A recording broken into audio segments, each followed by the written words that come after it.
शादी हमारी लाइफ का एक कितना इम्पोर्टेंट पार्ट है, राइट? मगर अगर मैं आपको फैक्ट्स बताऊं तो इंडिया में मैक्सिमम डिवोर्सेस जो हो रहे हैं वो फर्स्ट 3 इयर्स ऑफ मैरिज में हो रहे हैं। और उसमें 50% जो डिवोर्सेस हैं वो फर्स्ट ईयर के अंदर हो रहे हैं। तो अगर ये डर आपको भी है, अगर आप शादी करने वाले हैं या आपकी शादी हो चुकी है या आपको ऐसा लग रहा है कि आपके बच्चों की शादी होने वाली है और आपको डिवोर्स से डर लग रहा है, तो ये वीडियो आपके लिए है। क्योंकि इस वीडियो में मैं इस बहुत सेंसिटिव टॉपिक के बारे में बात करने वाली हूँ और आपको वो सॉल्यूशंस देने वाली हूँ कि हम किन चीज़ों का ध्यान रखें ताकि ये डिवोर्सेस इतने जल्दी नहीं हों। और वो सबसे बड़े कारण क्या हैं? कई बार हम सिर्फ उन्हीं कारण को पता कर पाते हैं जो हमारे आसपास हमको दिखते हैं, हमारी सोच से हम देख पाते हैं। But after doing a lot of research on this, talking to lot of experts, मैं आपको बताने वाली हूँ कि क्या मेजर कारण है जिसकी वजह से फर्स्ट 3 इयर्स में डिवोर्सेस हो जाते हैं, पहले साल कुछ महीनों में डिवोर्सेस हो रहे हैं, और इनको कैसे सॉल्व करें। हाय, मेरा नाम अविशा अवस्थी है। मैं एक रिलेशनशिप और एम्पावरमेंट कोच हूँ और इन वीडियोस के थ्रू आपके पास बहुत सारी पावरफुल और पोर्टेबल एडवाइसेस लेके आती हूँ जिनको आप इमीडिएटली अपनी लाइफ में इम्प्लीमेंट कर सकते हैं। Now let's explore the top reasons why marriages fail so early. The number one reason is unrealistic expectations. जब हम हमारी शादी में एंटर होते हैं तो हमारी ना एक्सपेक्टेशन बड़ी बॉलीवुड ड्रिवन होती है। हम वो टिपिकल एकदम हैप्पी गो लकी टाइप की मैरिज सोचते हैं और हमें ऐसा लगता है कि सब कुछ बहुत ही सुंदर और बढ़िया होगा, और हम करीब करीब 1 साल तक उसको हनीमून फेज को एंजॉय करने में लगे रहते हैं। बट मैं आपको बता दूं कि जो रियलिटी है वो रियलिटी ये है कि आपको मैरिज को इवॉल्व करने के लिए एफर्ट डालने पड़ेंगे। आपको वो मैरिज जो आपको चाहिए वो आपको बनानी पड़ती है। मगर यहाँ आप क्लैश समझो कि होता क्या है कि जब हम शादी में एंटर होते हैं, उस पर्टिकुलर इंस्टीट्यूशन में एंटर होते हैं शादी के, तो हम उस एक्सपेक्टेशन से ही एंटर होते हैं कि सब कुछ वाह वाह वाह वाह बहुत बढ़िया होगा। मगर ऐसा नहीं होता है। आपको इस थॉट प्रोसेस से शादी में एंटर होना चाहिए कि भाई मेरे को एफर्ट डालने पड़ेंगे, मुझे चीजें ठीक करनी पड़ेंगी, मुझे वो शादी क्रिएट करनी है। मैं शादी में क्रिएशन के लिए एंटर हो रहा है हो रही हूँ। The second biggest reason is communication. आपको पता है 95 मैरिजेस फेल होने के पीछे कारण कम्युनिकेशन होता है कि आपने प्रॉपर कम्युनिकेशन नहीं करा, या आपने कम्युनिकेशन ही नहीं करा, या मिसअंडरस्टैंडिंग्स हो गई, या अजम्पशंस हो गए, या आपने जिस तरीके से कम्युनिकेट करा वो एक्सेप्टेबल नहीं था। So communication is a big issue in marriage failures. तो इंडियन मैरिजेस में ना एक चीज बहुत बड़ी खराब होती है कम्युनिकेशन को लेके, है अजम्पशन।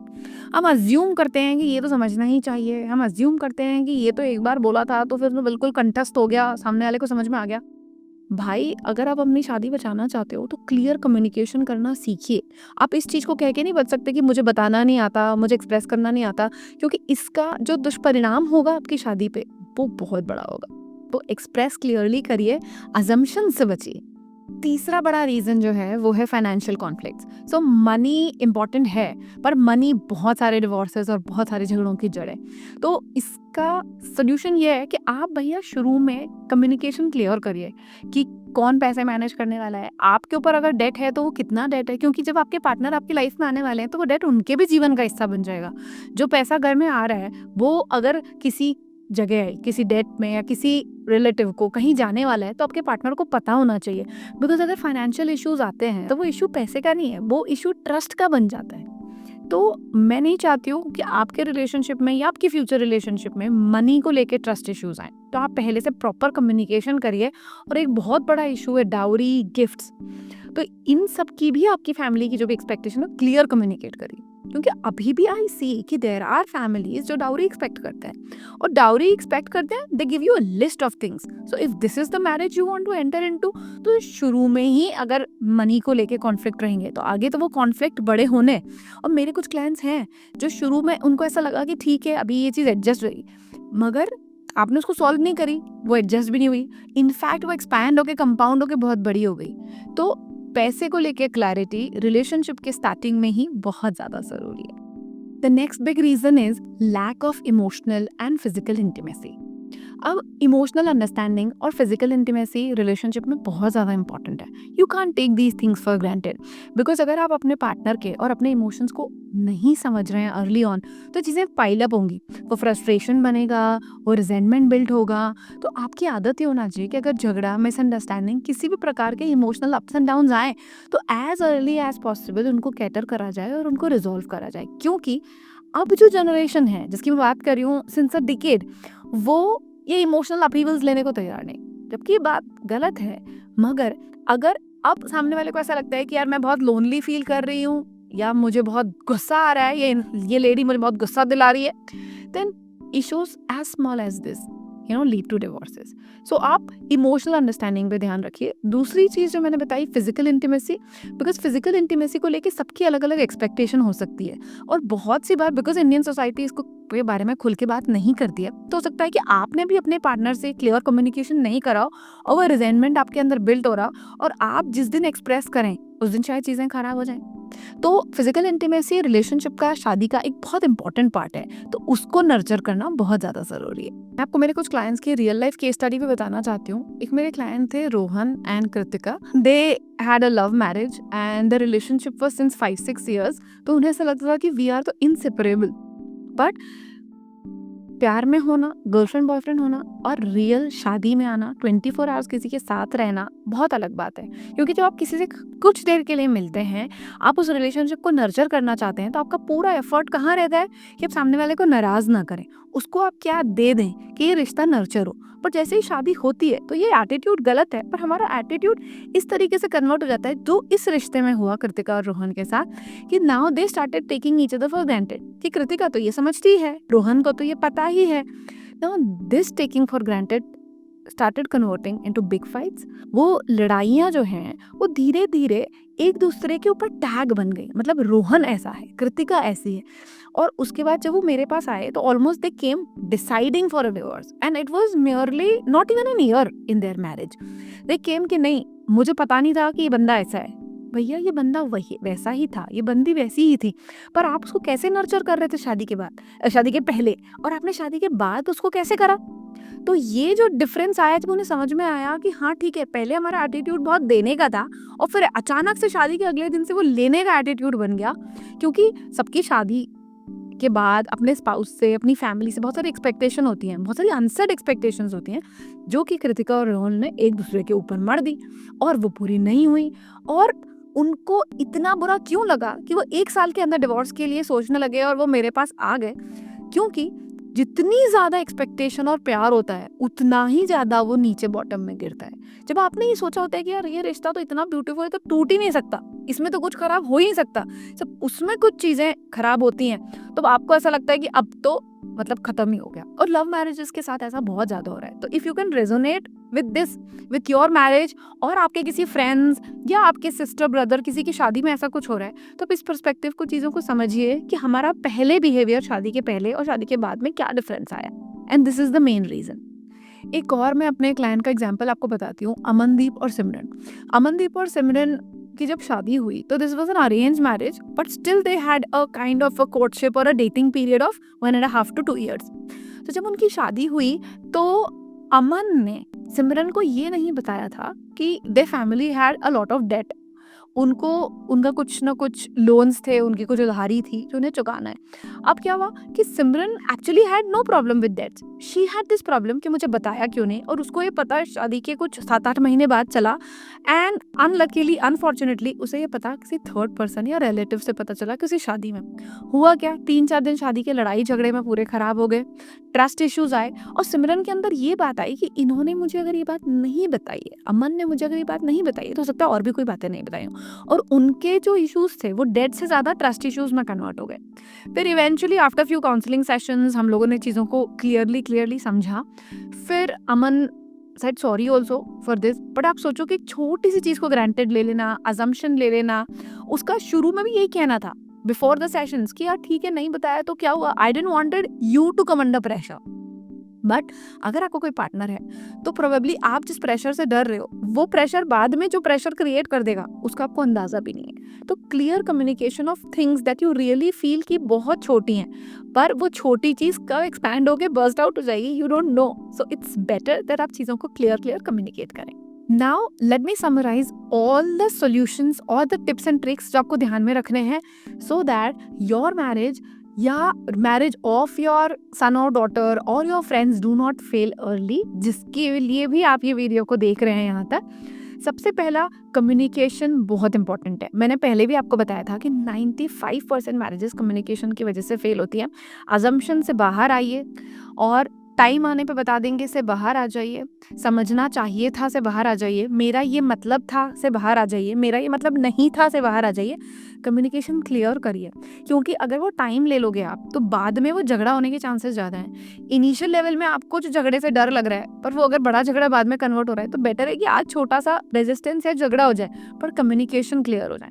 तो चीज़ों को क्लियर कम्युनिकेट करिए, बात करिए। मैरिज के बाद एक दूसरे के साथ बात करना, कम्युनिकेट करना डेली बेसिस पे एक बहुत इंपॉर्टेंट रिचुअल होना चाहिए। Number 2 is set realistic expectations, क्योंकि एक्सपेक्टेशंस तो होती ही हैं बट वो रियलिस्टिक हों और कम्युनिकेटेड हों। क्या होगा कि टाइम के साथ अगर आपने प्यार को, अपनी एक्सपेक्टेशंस को लेके बैठे रहे और चीज़ों को ग्रांटेड लिया तो चीज़ें डिटोरिएट होनी ही हैं, और ये मैक्सिमम रिलेशनशिप के अंदर होता ही है। तो आपको ये ध्यान रखना है कि भैया एफर्ट तो मुझे डालने ही है डे 1 से। यार आप एक नया पौधा भी लगाते हो तो वो नर्चरिंग मांगता है, तो ये तो एक ऐसा रिश्ता है जो कि कितना फ्रेजाइल होता जा रहा है, तो इसको नर्चरिंग की बहुत ज़्यादा ज़रूरत है। किसी चीज़ को ग्रांटेड मत लीजिए। एक्सपेक्टेशंस जो हैं उन्हें रियलिस्टिक रखिए और उन्हें अपने पार्टनर से कम्युनिकेट करिए। Next is plan your finances together. चाहे आप दोनों अर्निंग हो, चाहे आप में से कोई एक अर्निंग हो, मगर फाइनेंसेस का कम्युनिकेशन बहुत ज़्यादा ज़रूरी है। और ये भी बहुत ज़्यादा ज़रूरी है कि आप दोनों की पैसों से लेकर क्या एक्सपेक्टेशन है। एक मेरे क्लाइंट थे जिनके साथ ऐसा था कि वाइफ हैड दिस एक्सपेक्टेशन कि भैया मैं उसके बाद में पैसा जोड़ूंगी और फिर हम एक दिन घर बनाएंगे और ऐसा कुछ करेंगे, but the husband had this type of attitude कि नहीं, पैसा कमाओ, घूमने जाओ, खर्च करो। तो ये जो क्लैश है, तो सबकी अलग अलग ना फाइनेंशियल मेंटालिटी भी होती है, सबका पैसे को देखने और संभालने का नजरिया भी अलग होता है। उसको भी कम्युनिकेट करना बहुत ज़्यादा ज़रूरी है। कौन पैसा संभालेगा, हिसाब कौन रखने वाला है, क्या हमारे कोर खर्चे हैं, और पैसे को लेके बड़ी क्या सोच है, फैमिली की क्या सोच है। फैमिली का भी बहुत इन्फ्लुएंस होता है इंडियन फैमिलीज के अंदर, स्पेशली पैसे को लेके when it comes to dowry. तो उन चीज़ों का बहुत ही क्लियर कम्युनिकेशन रखना बहुत ज़रूरी है, और फाइनेंसेस को साथ में प्लान करिए। Involvement in money matters, may be your partner is earning और not, is very very important. The next solution is keep the romance alive. See, relationship अगर अच्छा होगा तो प्यार अपने आप फील होगा, ऐसा नहीं होता है। Everything needs effort. इवन आपके पेरेंट्स से भी आपकी लड़ाई झगड़े हो जाते हैं, तो क्या वो रिश्ता खत्म हो जाता है? आप उसको नर्चर करने के लिए अगर एफर्ट डालते हो तो वो चीज़ें ग्रो करती हैं। So every relationship needs nurturing. तो आपको अगर वो रोमांटिक लाइफ, वो फेरी टेल लाइफ चाहिए, तो आपको उसके लिए एफर्ट डालने पड़ेंगे, आपको उसके लिए प्लान करना पड़ेगा, और उसके अंदर आपको समझना पड़ेगा कि आपकी पार्टनर की क्या लिमिटेशंस है। हम क्या होता है कि हम देखते हैं कि यार हमारी तो ऐसी इच्छा थी, अब हमारा पार्टनर तो ऐसा नहीं है, और बस हम बैठ के रोना चालू कर देते हैं, हम परेशान होते हैं, हम दिन रात सेल्फ टॉक में उसी को रिवाइज करते रहते हैं। मेरी तो पार्टनर ऐसी नहीं है, मेरी तो पार्टनर का ऐसा है, मेरी तो पार्टनर रोमांटिक नहीं है। अरे भाई, आप इस चीज को रियलाइज करिए कि आपका पार्टनर कैसा है या आप कैसे हो। फिर अब आपको जो चीज चाहिए उसके लिए करना क्या है पे काम करो, रैदर देन आप रियलिटी क्रिप करते रहोगे तो you lead to marriage failure और divorce.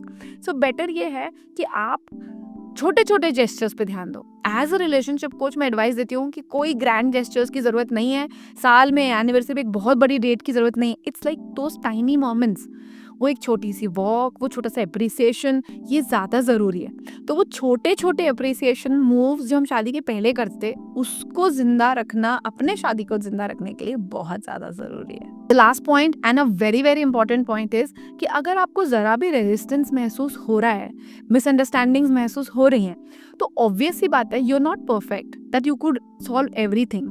So seek advice with a counsellor और रिलेशनशिप कोच और अ थेरेपिस्ट अर्ली ऑन। आप जब तक किसी काउंसलर या थेरेपिस्ट के पास पहुंचते हो तब तक चीज़ें बहुत बिगड़ जाती हैं। और प्लीज़ ये सोचना बंद करें कि अगर हम किसी काउंसलर के पास जा रहे हैं या थेरेपिस्ट से मदद ले रहे हैं तो हमारा प्यार कम है या हम में कुछ कमी है। And specially lot of males also feel this. आप ना ईगो साइड में रखो, रिश्ता ज़्यादा ज़रूरी है, क्योंकि हो सकता है कि अर्ली ऑन जिस चीज़ को आप नहीं सॉल्व कर पा रहे हो, जिससे आपकी कंटिन्यूस लड़ाइयाँ हो रही हैं, उसको एक कोच को सॉल्व करना बहुत आसान हो, और वो कांटा जो है वो जितना ज़्यादा लंबा चुभेगा, आप जो जितना लंबा होल्ड करोगे वो रिश्ते को उतना खराब कर देगा। तो बेटर है कि आप इनिशियल लेवल पे हेल्प लें, and the help can be from maybe a relative, maybe a friend, a guide, somebody who's more knowledgeable then you, जो इन आपका हितैषी हो, जो चीज़ों को अच्छे से गाइड करे, तो उनसे मदद लें। बहुत जल्दी अपने अंदर ही अंदर चीज़ों को बड़ा करके एक दिन फटने से अच्छा है कि आप हेल्प मांग लें। Finally I want to end this video with a very important thought that हम जब शादी में शुरू के 2-3 साल में एंटर होते हैं तो हम इतनी सारी एक्सपेक्टेशन से, इतना सारा कुछ लेने से, इतना चीज़ी माइंडसेट से जाते हैं और वो क्लैश होता है। बेटर है कि हम रिलेशनशिप में गिविंग एटीट्यूड से जाएं।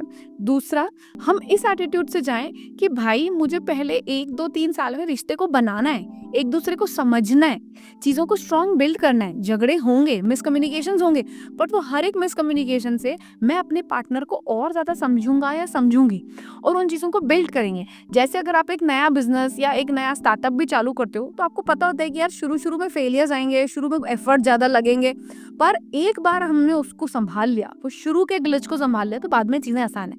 सिमिलरली मैरिज में भी यही है कि आप बाद में एक्सपेक्टेशन करो, वो एक बार चलेगा, पर शुरू में आप अंडरस्टैंड करिए, शुरू में एफर्ट डालिए, शुरू में आपको उसको नर्चर करके एक स्ट्रॉन्ग ग्राउंड पे लाना है। और एटलीस्ट किसी एक इंसान को पूरी तरीके से, चाहे आप उस रिलेशनशिप में कितने ही साल हो, पर अगर आप उसके साथ रह रहे हो तो उसको पूरी तरीके से समझने में कम से कम 1-2 साल लगते हैं।